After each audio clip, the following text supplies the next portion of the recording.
power that pervades everything. I feel it, though I do not see it. God, to be God, must rule the heart and transform it. I have no argument to convince through reason. Faith transcends reason. For a lot of people, the question becomes, what is peace? How do we get it? Who needs peace? Everybody. Everyone. Peace is a very big word. Try to forget all the negative things and the war and just try to help each other out. Yeah, that's all. I mean, to me, peace means giving underprivileged people in conflict areas or people who don't have access to the same human rights that we do. In society, I'd say a state of peace is where there's not too much activity that's causing other people to become upset in one way or other. I don't think any of us ever really knows, and if they do, they should give me a call. You feel calm in your heart. You don't have evils and ego in your heart, and you just feel happy. I think it's probably one of the biggest questions you can ask. I think there's a lot of self-discovery. World peace, I don't think I'll see it in my lifetime, but I hope I do. But there's so many problems and so many silly problems. War is a very terrible sin, and peace is when your soul is in comfort. It is a great dream of mankind. Mankind, yes, it is a dream.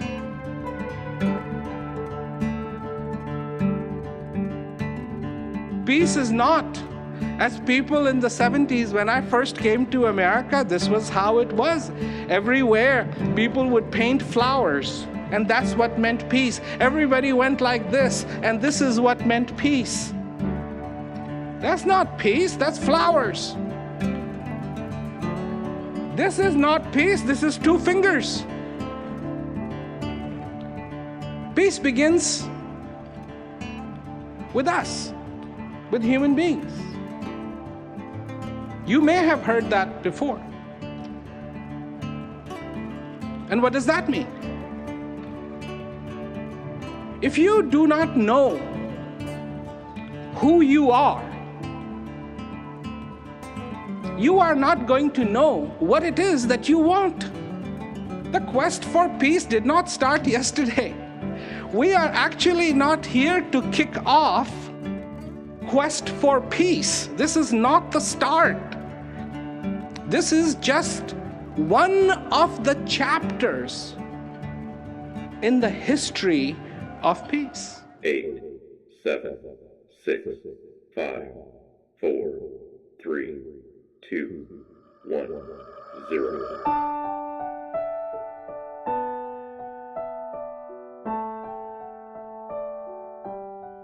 Who in this world does not want peace? I have not come across anyone who does not want peace, does not like the idea of peace. So, if the want for peace is so obvious, why isn't there peace in this world? Year after year, declarations are made, and there is no human being on the face of this earth who actually likes the war. When there is a demand, and there is a supply, it should be happening. But it doesn't happen. And those poor soldiers who have to fight, they despise the war the most. Do you know what they would rather be doing? They would rather be home with their family, whom they miss so much. Is that possible? Yes, they have a family, they are alive, it is possible. Does it happen? No. I say to you that unless and until the fundamental duties of a human being are fulfilled, it does not matter what else we achieve, those achievements will fall short.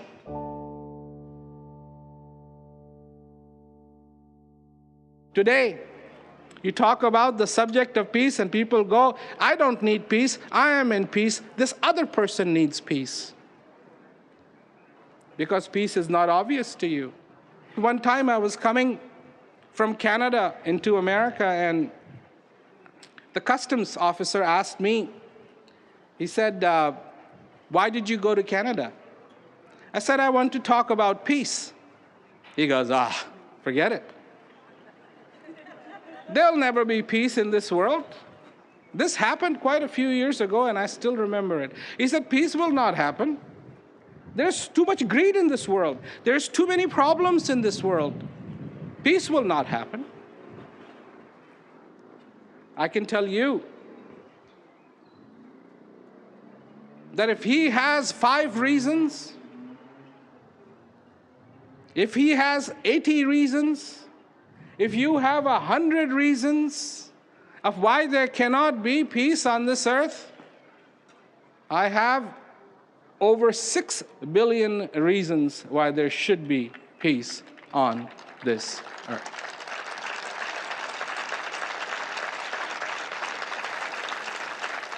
What is peace?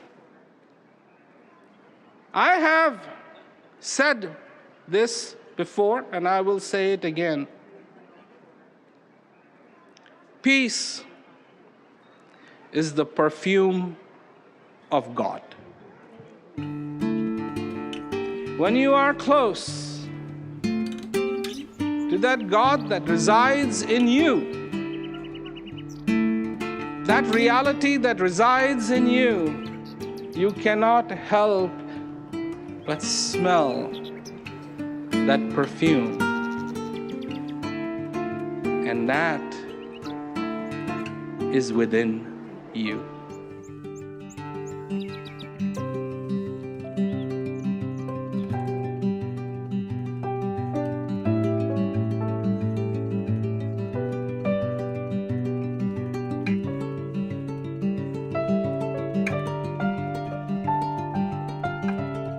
Have you ever noticed when it begins to rain, all the birds go find little places where they can sit for a while and let the rain go by because they cannot afford to have their wings wet? Who taught them that? There are innate things about us that we have forgotten. That the quest for peace, the need for peace, is not expressed by this world, but it is expressed by individuals like you and I.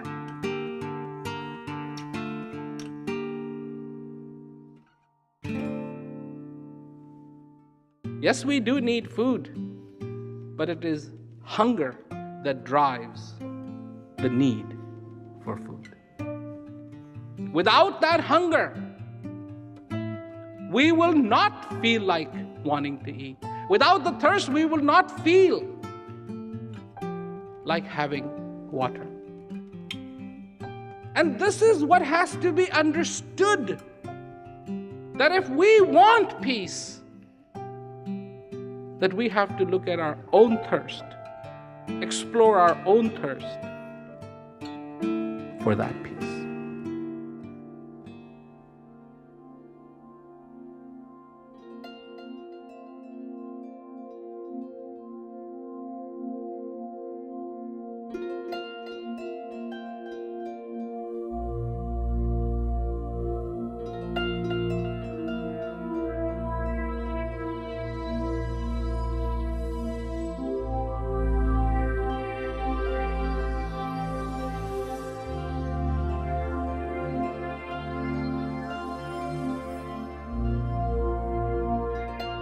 When you look at a city at night, you see it lit up, a whole area that is lit up.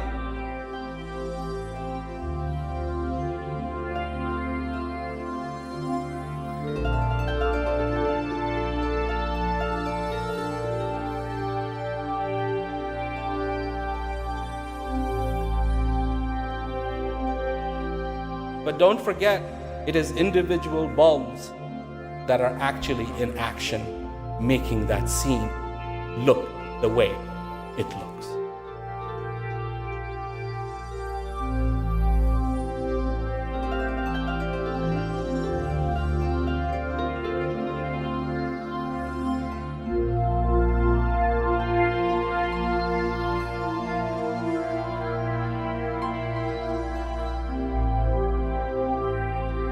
Individual bombs.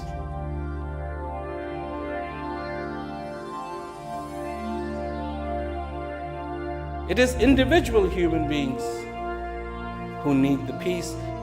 It is individual human beings in whom the desire resides. And it is on the individual human being stage that the peace needs to dance.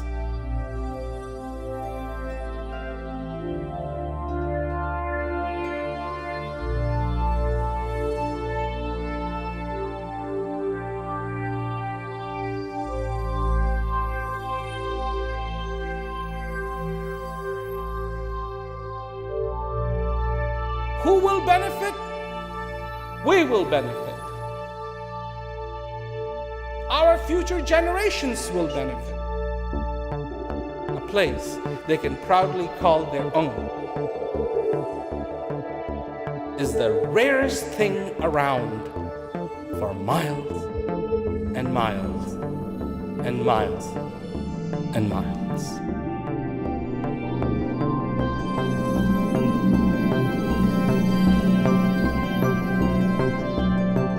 I don't want to give you false hope.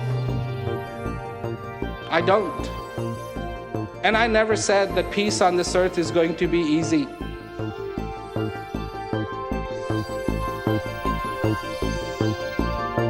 When they were deciding how they're going to go to the moon, there was a lot of people said cannot be done. Cannot be done. The trip to the moon was successful, not because people said it cannot be done, but it was made successful by the efforts of the people who said it can be done. But every climb begins with a step. Every ladder has the first rung. Every stair has the first step. And yes, you can take it.